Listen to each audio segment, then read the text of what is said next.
French, but shalom, greetings to you all.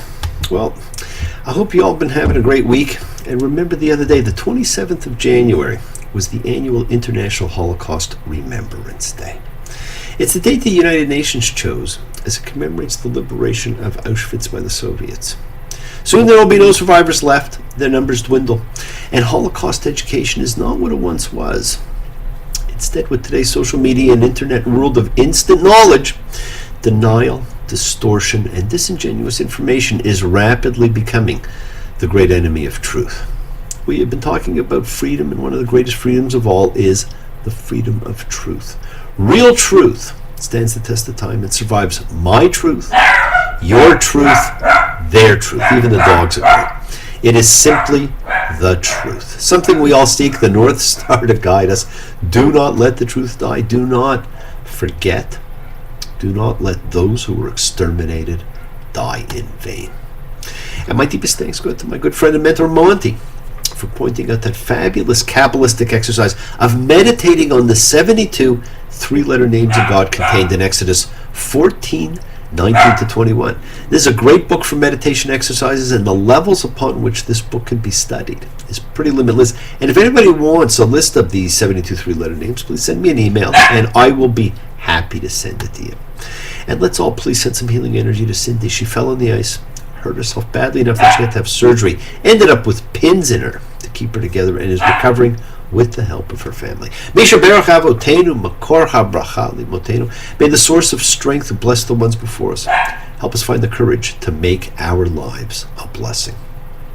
Let us all send our love and cheer for Ellen, who will soon be off to her niece's wedding, the last member of a family.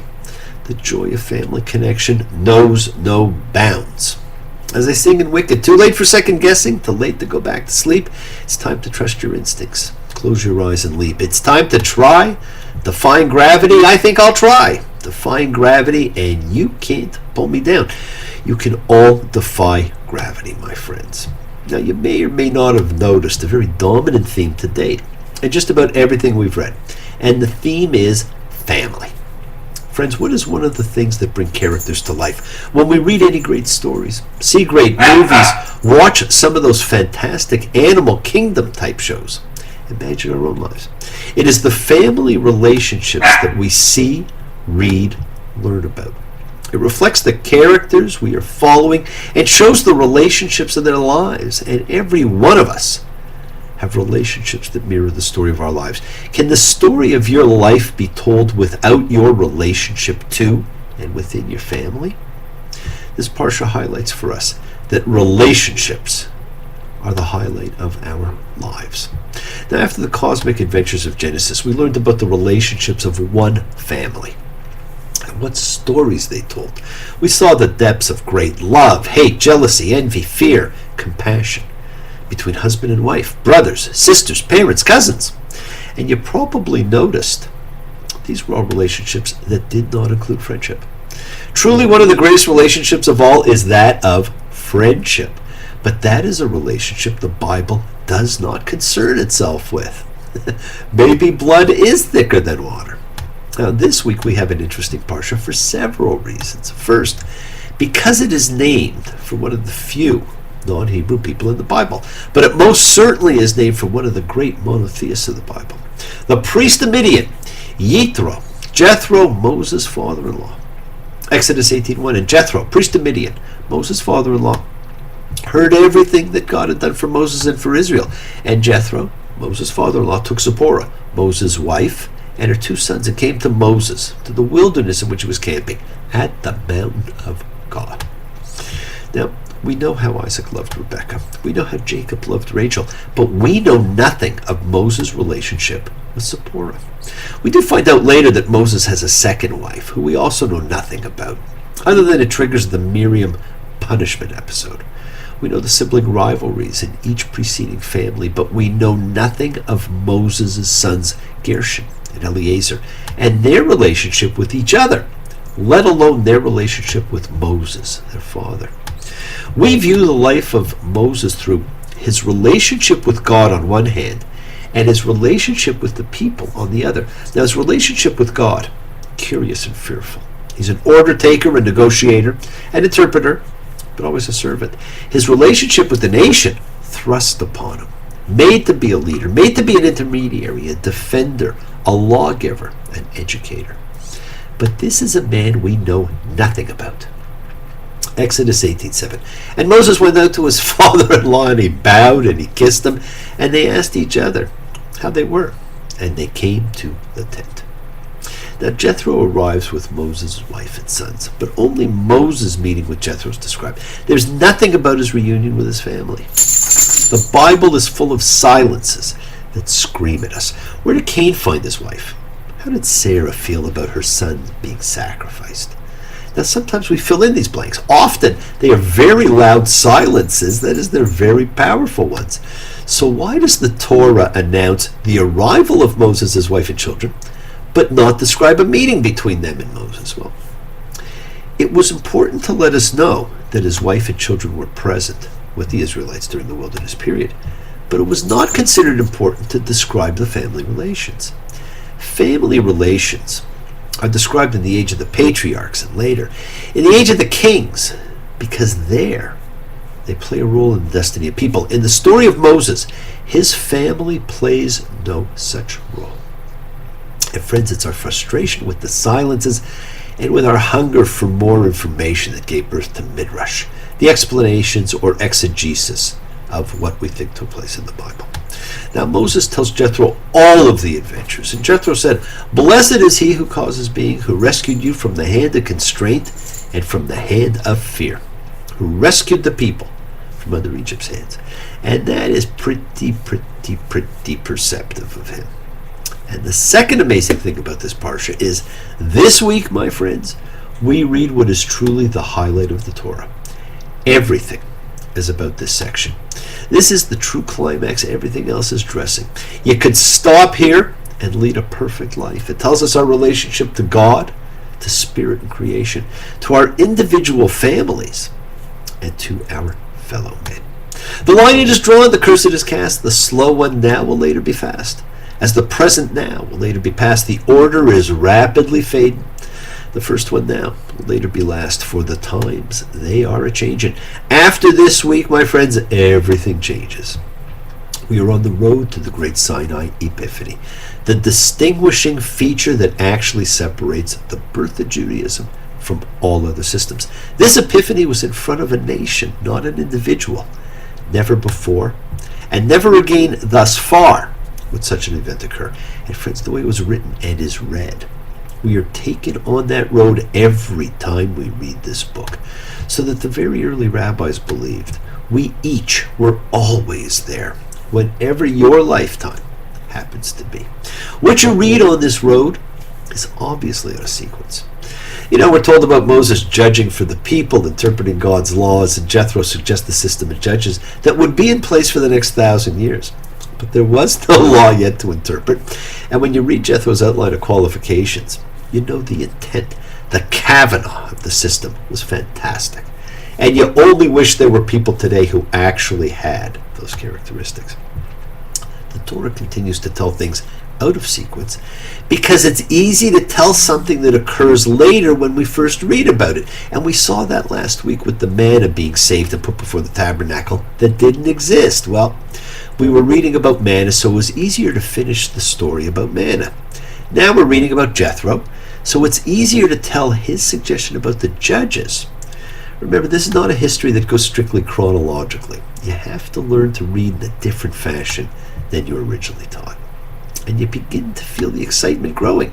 Exodus 19:1. In the 3rd month after the exodus of the children of Israel from the land of Egypt, on this day, they came to the wilderness of Sinai. It has been 3 months, and they are about to spend a year at the foot of the mountain of God in the wilderness we each cross, before they begin the 11-day journey to the promised land that will take them 40 years. And some of us, my friends, are still on the journey to the promised land. And for those who have made it to their promised land, help those who have still not been there yet. How long each of our journeys is up to us. Our karma, our intentions, our thoughts, our words, our deeds. And God says, Exodus 19:5, and now if you'll listen to my voice and observe my covenant, then you'll be a treasure to me out of all the peoples, because all the earth is mine. Now notice it says if. The people of Israel will be a treasured possession of God only if they listen and fulfill their covenant. Their status is not based on some intrinsic quality, but on their behavior. And we have had conditional love ever since. Now Moses returns to tell the elders what God says, and they readily agree, and Moses goes back to report their acceptance to God, not that God doesn't know. They will become a kingdom of priests and a holy nation. The implementation of the divine promise that Israel will become God's treasure is conditional on Israel's upholding the terms of the covenant. And in the covenantal passages in Genesis, it was stipulated that Abraham's seed must do justice and righteousness. Have we? Is that what we are doing? How can we do it better? And we are told, he set before them all these words devarim, are imagined in biblical Hebrew to be virtually palpable entities, which can be put before the people, which have powerful consequences from the moment they are spoken. And this statement acts as a prelude to the Decalogue. And the Lord said to Moses, "Here, I'm coming to you in the utmost cloud for the purpose that the people will hear when I'm speaking with you, and you as well they will trust for all time. And be ready for the third day, because on the third day the Lord will come down to Mount Sinai before the eyes of all the people. The people will ready themselves for the third day. Sanctification of holy time and holy space. We make ourselves ready through steps that we take, just as we will for preparation into the tabernacle, just as we do to ready ourselves for all key moments in life." And friends, the sounding of the shofar will announce the Epiphany. Exodus 19:16. "And it was on the third day when it was morning, and it was thunders and lightnings and a heavy cloud on the mountain, and a sound of a horn, very strong. And the entire people that was in the camp trembled." Now, God's preferred signature of fire precedes the most historic announcement of all time. And Mount Sinai was all smoke because the Lord came down on it in fire, and its smoke went up like the smoke of a furnace. Now, remember a few weeks ago, my friends, I told you once more you would read about a furnace at the Epiphany. This is it, only this time it's not a harbinger of death and destruction. And look at the juxtaposition this week as we read this while remembering the furnaces of death of the Holocaust. The Sinai encounter is imagined as the decisive moment in human history, when the celestial and terrestrial realms are brought into panoramic engagement, and as God comes down on the mountain, every sort of natural fireworks is let loose. So the trembling seizes not only the people, but the mountain itself. Thunder on the mountain, and there's fires on the moon, a ruckus in the alley, and the sun will be here soon. Today's the day where I'm going to grab my trombone and blow. Well, there's hot stuff here, and it's everywhere I go. Remember to look for the elements of creation. And here we have fire, air via the cloud, earth in the mountain and wilderness. The scene is simply missing the water, the emotion. But that will be described in the last sentence. All the elements are present. Exodus 21. Vaydaber Elohim et Kalhadabarim ha'ele lemor. And God spoke all these words, saying, God speaks the words of the Ten Commandments aloud directly to the people. The Ten Commandments are the text of the covenant between God and Israel. And notice it says all these words. The number 10 is not stipulated, but the formulaic number 10 exerted a really powerful force. 10 commandments. All the commandments. 10 commandments. Good marketing. Sounds way better. I am Yahweh your God who brought you out from the land of Egypt, from a house of slaves. A statement, not a commandment. And notice all commemorations are from freedom from slavery. God's crowning achievement for the people is not creation of the universe, but freedom from slavery. Are you free? Were you ever free? Have you given up your freedom? Do you feel free? Do you inspire others to be free? Friends, there are more than 60 chapters of Torah before the first law to Israel occurs in Exodus 12. And as Noah astutely pointed out, that strange law about Sabbath was that first law. The great Torah commentator Rashi began his commentary with the question of why the Torah starts with creation and subsequent history rather than being strictly a law code, and starting with the first law in Exodus 12. And I wonder whether it is that biblical Israel understood this law to require historical context. The law was conceived to have been born at a turning point in history. We are now at that turning point in history. Various groups have counted the Ten Commandments differently because of the matter of that historical prologue. Now, friends, that opening statement was just that, the opening statement for which everything will be measured. I brought you out of slavery. Law is never given abstractly in the Torah, by itself, independently. It appears in history. There's always an understanding that the commandments are to be followed because God did something for the humans who are being commanded. And I'm going to read you the paragraph as you would read it. I am the Lord your God who brought you out of the land of Egypt, out of the house of slaves. You shall have no other God besides me.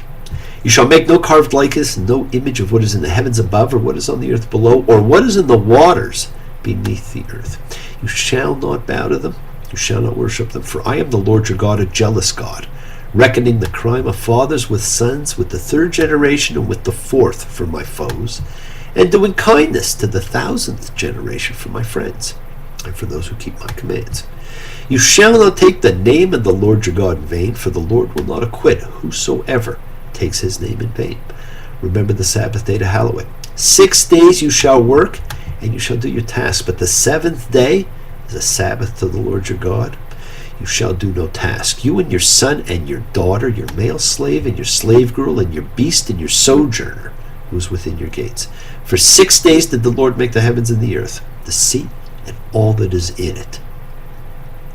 And he rested on the 7th day. Therefore did the Lord bless the Sabbath day and hallow it.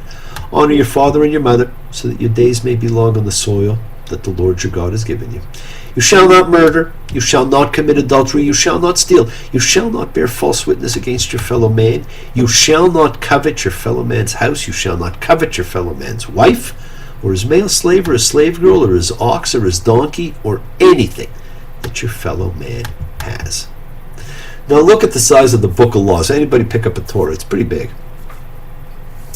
And yet, just like those posters that tell you everything you need to know that you learned in kindergarten, this one little paragraph tells you how to honor everyone and everything that shares the cosmos with you. Now, some of the actual words in Hebrew are different than how you normally read the translation. I mean, the first, Exodus 23, really says, you shall not have other gods before my face. And it's an interesting choice of words. We simply say beside me. And it could have used face to refer to the eternal aspect of God, therefore conveying something like a prohibition, an infringement on an eternal presence. The second, you shall not make a statue of any form that's in the skies above, or in the earth below, or in the waters below the earth. Well, that pretty well covers everywhere. You see, statues of the gods and goddesses were icons, symbols that represented the deity's presence. Pagans did not believe that the statue was the god. The god was a force, known for its particular power in the universe. Sky, earth, sun, wind, grain, fertility. Yahweh was not to be identified with any single force in nature. Likewise, a statue would limit what Yahweh was. The third, you shall not bring up the name of Yahweh your God for a falsehood, because Yahweh will not make one innocent who will bring up his name for a falsehood. Bring up his name for a falsehood is, of course, traditionally translated as take his name in vain. Now, this does not mean that one cannot say the divine name in an explanation. God damn! It refers to falsehood. And it's not the same as the lying witness one that comes later. This commandment means that one cannot make an oath in God's name and not fulfill it. So be careful what you say. Remember the Sabbath day to make it holy. This is even expounded upon. And the 7th day is the Sabbath to the Lord your God. You shall not do any work, you and your son, your daughter, your servant, your maid, your animal, your alien who is in your gate. You know, it's pretty self-explanatory. Everyone ceases. So I miss the Shabbos Goy exemption in this, but that's another story. Now, friends, remember the Sabbath day, the ceasing day. This sole ritual, and it is a ritual to cease, among the 10 commandments, it's the only ritual in the 10, is a hinge that connects the two principal aspects of the deity already invoked, the God of creation and the God of history. The observance of the Sabbath is a commemoration or a reenactment of God's creation of the world. as verse 11 explains. At the same time, the liberation from labor, especially with the stipulation that one's male and female slaves should equally be freed of labor on the seventh day, would have brought to the mind of these newly freed slaves the blessings of freedom, of cessation from labor. Now, these first four about our relationship to God, creative spirit, sacredness of time and space. The last five are about our relationship with humanity, and the bridge between heaven and earth, as it were, is our relationship to our roots, our souls, our family. And it's interesting that God gives commentary or mini explanations for the ones to do with him, but not for the ones dealing with humanity. Perhaps we should get those automatically, but it looks like a lot of people did not get that memo. The fifth, honor your father and mother. This is the only commandment to offer a reward. No, it does not guarantee inheritance. That was simply understood.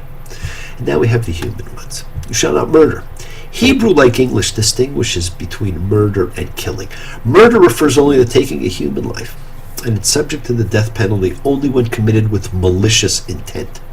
It's the King James Version's "thou shalt not kill" that made this one confusing. The Hebrew verb ratzah, lo ratzah, no murder, clearly means murder, not kill. And so the ban is specifically on criminal acts of taking life. You shall not commit adultery. Well, adultery in the Torah is defined as sex between a man and a married woman, but not between a single woman and a married man. And the reason for this is that ancient Israel was polygamous, and it was acceptable for men to have several wives or concubines as long as none of them was married to another man. You shall not steal. You shall not testify against your neighbor as a lying witness. Now, the inclusion of this one in the Decalogue, a commandment against being a false witness, appears to be itself evidence that testimony was not taken under oath. Because if it were, this commandment would have been completely unnecessary. You shall not covet your neighbor's house. You shall not covet your neighbor's wife or servant, his maid, his ox, his ass, anything that your neighbor has. Covet. This comes at the end of the Ten Commandments, and it is different because it commands regarding an emotional state. You shall not covet. The Hebrew verb amad has a range of meaning from yearn for, desire, lust after, to simply want. But here it clearly suggests wanting to possess something that belongs to someone else. Now notice, throughout the 10 words, the commands are cast in the single person singular, whereas elsewhere in Hebrew law, plurals or third person singulars are used. The commandments are addressed to each person individually. This fantastic method is something that Moses will use in his great discourses in Deuteronomy to a group of people who were not there, making them think that they were. And every year, I'm asked to do a special presentation on the Decalogue and how these commandments affect us in our own lives. I call it the 10.1 Commandments, the upgrade. These ancient laws are quite understandable and quite applicable. And all the people were seeing the thunders and the flashes and the sound of the horn and the mountain smoking, and the people saw. Notice how it ends, and the people saw. The revelation from God, witnessed by everyone. Now, it's the Masoretic text, the one we follow, which says this. But other Torahs, the Greek, the Samaritan, and several others say, and the people were afraid. See, the letters for saw and afraid are the same letters, and of course there's no vowels in Hebrew. And based on what is written, the odds are really good that afraid is actually the proper word, and the people were afraid. And there is the missing element: water, emotion, fear. Now, I don't know about you, but when I was watching that mountain shake and the fire flying everywhere, I was pretty afraid too. Well, the world is sacred, my friends. So is everything in it. Express your gratitude, light a candle, make a wish. Celebrate your life and the lives of those you love. Share your feelings with them. Live free, be free, honor your freedom. Be well, be happy, be blessed. Share and honor the light, all who live in the light. Continue to shine. Continue to send everybody you know goodwill and love. Pray for peace and freedom for everyone, and end to terror and hatred. Remember, friends, we are a community. We learn together, we celebrate each other, we love each other, we share this ride together, men and women equally. Let us send out love, not fear. Send out peace, harmony, goodwill, good healing to all who need it. And please do, Learn to forgive and learn to love. Follow the call of Exodus and fix the relationships of your life. The journey's yours to enjoy. Get rid of the dogma. Because the world is round, it turns me on. Because the wind is high, it blows my mind. Because the sky is blue, it makes me cry. Love is old, love is new, love is all, love is you. Bless you all. Have a fantastic week, a week of love and healing and thanks and peace. Remember all those who came before. Keep dreaming, keep being free, keep teaching, and thank you all for joining me.